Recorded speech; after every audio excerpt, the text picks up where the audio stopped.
Bienvenue dans notre série La qualité expliquée à mon grand-père. Épisode du jour, permettre à mon équipe d'être plus productive. Eh bien, différentes enquêtes concluent que des tâches à faible valeur ajoutée sont de plus en plus envahissantes, allant occuper de 40 à 70% du temps des équipes. D'accord, on peut discuter de ces chiffres, de leur bien fondé, mais le constat est sans appel. Nous passons de plus en plus de temps sur des tâches à faible productivité au détriment de notre mission première. La norme ISO 9001, elle, nous amène à prendre en compte les risques qui peuvent influer sur la satisfaction du client. Donc, une baisse tendancielle de la productivité est une menace sur la pérennité de l'entreprise.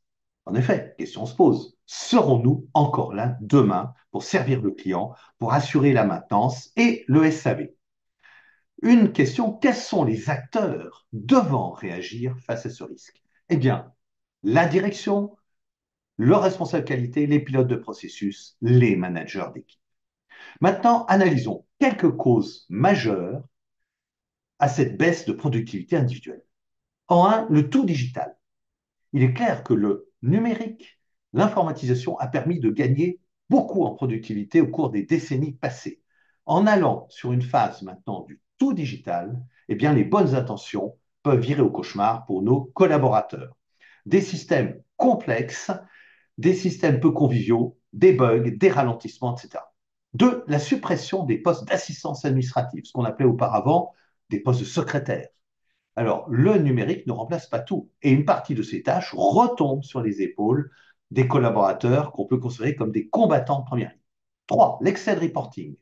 Trop d'entreprises sombrent dans la tentation du contrôle total et multiplient le pilotage par indicateur, par KPI, ce qui, évidemment, prend un temps énorme aux collaborateurs pour saisir ces données.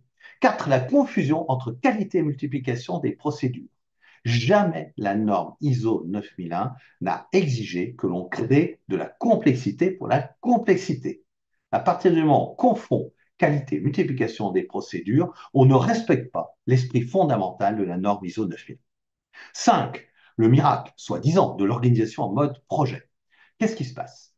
Nombre de collaborateurs manquent déjà de temps pour assurer leurs tâches quotidiennes.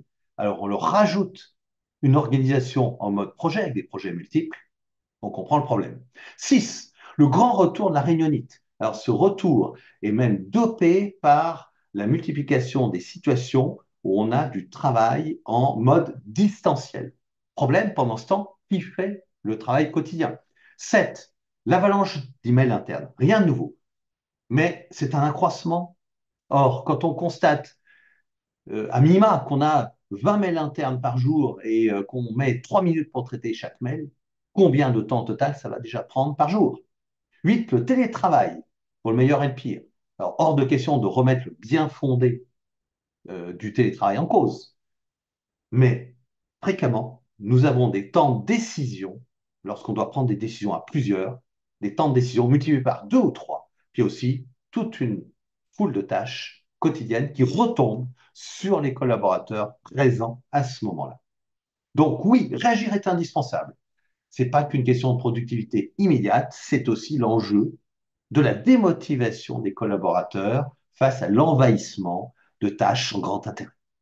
Oui, réagir, c'est possible, mais cela passe par une mobilisation forte et durable des acteurs que j'ai cités précédemment, à commencer bien évidemment par la direction. Et enfin, oui, le lien entre qualité durable et productivité individuelle est très fort, indéniable.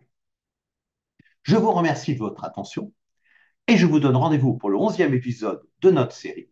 Le thème sera « J'arrête de faire semblant d'écouter mes collaborateurs ».